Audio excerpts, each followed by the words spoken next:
नमस्कार, स्वागत है आपका इंडिया न्यूज बिजनेस पर। आइए नजर डालते हैं आज की टॉप खबरों की ओर। आज फिर सोने और चांदी के दामों में गिरावट दर्ज की गई है। आज एमसीएक्स पर सोने का भाव 54 रुपए गिरकर 56,225 रुपए प्रति 10 ग्राम तक आ गया। साथ ही चांदी भी 410 रुपए तक गिर गई है, जिसके बाद इसकी कीमत 66,984 रुपए प्रति किलोग्राम पर आ गई। वहीं इंटरनेशनल मार्केट की बात करें तो इंटरनेशनल स्पॉट मार्केट में भी सोने और चांदी की कीमतों में नरमी दर्ज की जा रही है। कॉमेक्स पर चांदी की कीमत $21.19 प्रति औंस पर ट्रेड कर रही है।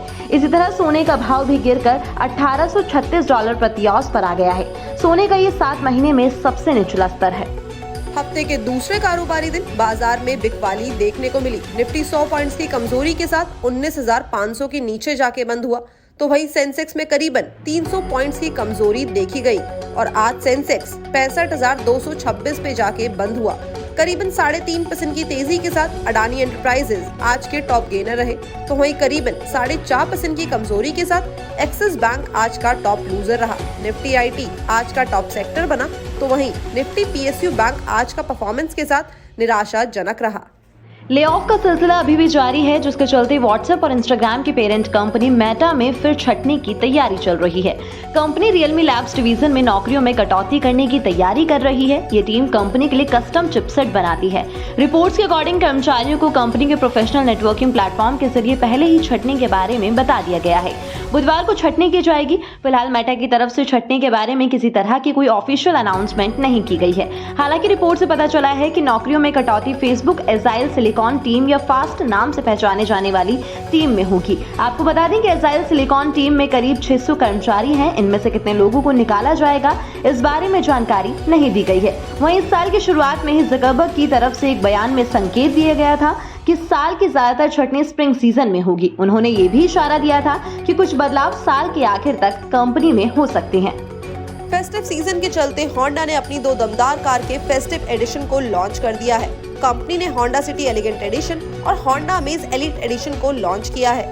ये होंडा सिटी के वी ग्रेड और होंडा अमेज के वीएक्स ग्रेड पर बेस्ड है, जो कंज्यूमर्स को काफी सारे अलग अलग फीचर्स देते हैं। इन्हें सभी कोर्स ऑप्शन में पेश किया गया है। इस कार में कंपनी ने कुछ खास फीचर्स को लॉन्च किया है। खासियत की बात करें तो ये कार एमटी और सीएवीटी के वी ग्रेड पर बेस्ड है। इसके अलावा कार में एलईडी के साथ साथ ट्रंक सप्लायर और वायरलेस चार्जर भी दिया गया है। कंपनी ने होंडा सिटी को 2 वेरिएंट में लॉन्च किया है। इसमें एमटी वेरिएंट की एक्स शोरूम कीमत करीबन 12,57,000 रुपए और सीवीटी वेरिएंट की 13,82,000 रुपए बताई गई है। इसके अलावा होंडा अमेज को भी एमटी और सीवीटी वेरिएंट में दिया गया है। एमटी वेरिएंट की कीमत की बात करें तो वो 9,03,000 रुपए है और सीवीटी वेरिएंट की 9,85,000 रुपए है। होंडा सिटी और अमेज के फेस्टिव एडिशन को होंडा के online sales platform Honda from home से खरीदा जा सकता है। आज यानी 4 अक्टूबर को गूगल का एक बड़ा इवेंट यानी मेड बाय गूगल इवेंट शाम 7:30 बजे होने जा रहा है। इस इवेंट में 2 स्मार्टफोन समेत कई प्रोडक्ट से पर्दा उठाया जाएगा। जी हां, गूगल आज अपनी most awaited series Google pixel 8 को भी लॉन्च करेगा। इस बार गूगल अपनी पिक्सल सीरीज में कुछ ऐसे फीचर्स दे सकता है जो आईफोन 15 सीरीज को कड़ी टक्कर देंगे। पिक्सल 8 सीरीज में 2 स्मार्टफोन लॉन्च होंगे, जिसमें गूगल पिक्सल 8 और गूगल पिक्सल 8 प्रो शामिल होंगे। इतना ही नहीं, इन दोनों फ्लैगशिप स्मार्टफोन के साथ कंपनी 2 वेरिएबल्स को भी लॉन्च करेगी। गूगल के अपकमिंग वेरिएबल्स में पिक्सल वॉच 2 और इसी के साथ नेक्स्ट जनरेशन के पिक्सल बड्स प्रो भी लॉन्च होंगे। तो अगर आप गूगल के इस मेगा इवेंट की लाइव स्ट्रीमिंग देखना चाहते हैं तो आपको बता दें कि इसे आप कंपनी की official website, YouTube channel, Google के social media platform X, Instagram account और फेसबुक पेज पर लाइव देख सकते हैं। Capital market regulator SEBI investors की डेथ के बाद इसकी इंफॉर्मेशन और वेरिफिकेशन को लेकर एक नया स्टैंडर्डाइज्ड वेरिफिकेशन सिस्टम लेकर आया है, जिससे नॉमिनी या फिर जॉइंट होल्डर को शेयर ट्रांसमिशन में दिक्कत नहीं होगी। अब नए रूल्स के मुताबिक ये केवाईसी के जरिए होगा। इसके साथ ही सेबी ने ऑपरेशंस के नॉर्म्स तय किए हैं। इसमें रेगुलेशन के अंडर आने वाले यूनिट्स और रजिस्टर इंटरमीडिएटरीज के ऑब्लिगेशन शामिल है, जिनका इन्वेस्टर्स या अकाउंट होल्डर के साथ आमना सामना होता है।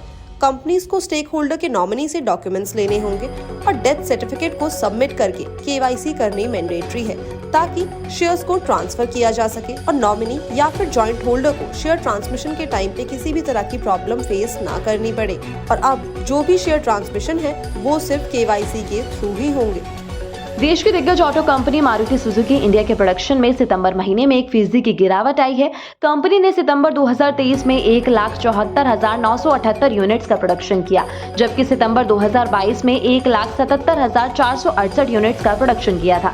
कंपनी ने एक्सचेंज फाइलिंग में बताया कि सितंबर महीने में कंपनी की एंट्री लेवल कार ऑल्टो और एस्प्रेसो के प्रोडक्शन में 70% की गिरावट देखने को मिली है। इसके अलावा Baleno, Celerio, Dzire, Ignis, Swift और वैगनार जैसे मॉडल्स के प्रोडक्शन में भी गिरावट देखने को मिली है। कंपनी ने सितंबर 2023 में 90,849 यूनिट्स का प्रोडक्शन किया, लेकिन सितंबर 2022 में कंपनी ने 92,717 यूनिट्स का प्रोडक्शन किया था। वहीं मिड साइज सेडान सियाज के प्रोडक्शन में भी गिरावट रही। कंपनी ने सितंबर 2023 में 2304 यूनिट्स का प्रोडक्शन किया, जबकि सितंबर 2022 में कंपनी ने 2654 यूनिट्स का प्रोडक्शन किया था। इसके अलावा यूटिलिटी व्हीकल्स जैसे ब्रेजा, ग्रैंड विटारा, अर्टिगा और जिम्नी के प्रोडक्शन में तेजी रही। जापान की कार मैन्युफैक्चरिंग कंपनी Hyundai ने सेफ्टी के लिहाज से एक बड़ा ऐलान किया है। कंपनी ने अपने सभी मॉडल्स और वेरिएंट्स में 6 एयरबैग्स देने का फैसला लिया है। कंपनी अपने हर मॉडल और वेरिएंट पर स्टैंडर्ड फीचर के तौर पर 6 एयरबैग देगी। हाल ही में Hyundai वर्ना को ग्लोबल NCAP में 5 स्टार सेफ्टी रेटिंग मिली थी।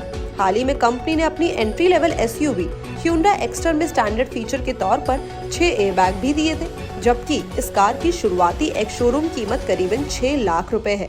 अभी तक ग्रैंड i10 नियोस, ऑरा और वेन्यू को 6 एयरबैग फीचर के साथ अपडेट किया गया है।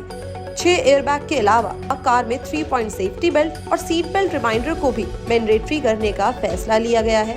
इसके अलावा 10 Hyundai कार्स में hill start assist control, electronic stability test को भी स्टैंडर्ड फीचर के तौर पर देने का प्लान है। तेज रफ्तार वंदे भारत एक्सप्रेस की यात्रा अब और भी ज्यादा आसान होने वाली है। भारतीय रेलवे अब इन सेमी हाई स्पीड ट्रेनों का नया स्लीपर वर्जन लॉन्च करने की तैयारी कर रहा है। खास बात यह है कि फिलहाल पटरियों पर दौड़ रही वंदे भारत ट्रेनों में सिर्फ बैठकर ही यात्रा करने की सुविधा है, लेकिन अब इस नए स्लीपर वर्जन में यात्रियों को लंबी यात्रा करने में आसानी होगी, क्योंकि वो आराम से इसमें लेट कर सफर कर पाएंगे।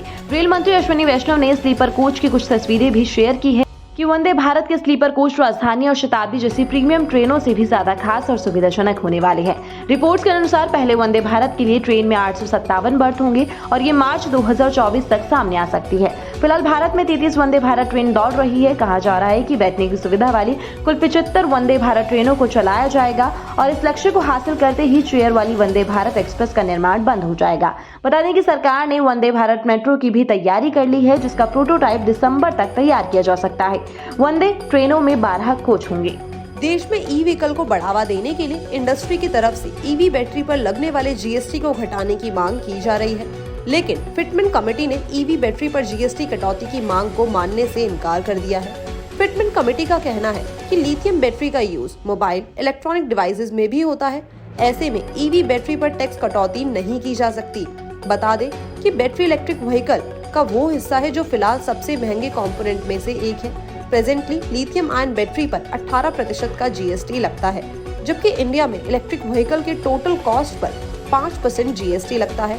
ऐसे में इंडस्ट्री की तरफ से ईवी बैटरी पर टैक्स को 18% से घटाकर 5% करने की सिफारिश की गई थी।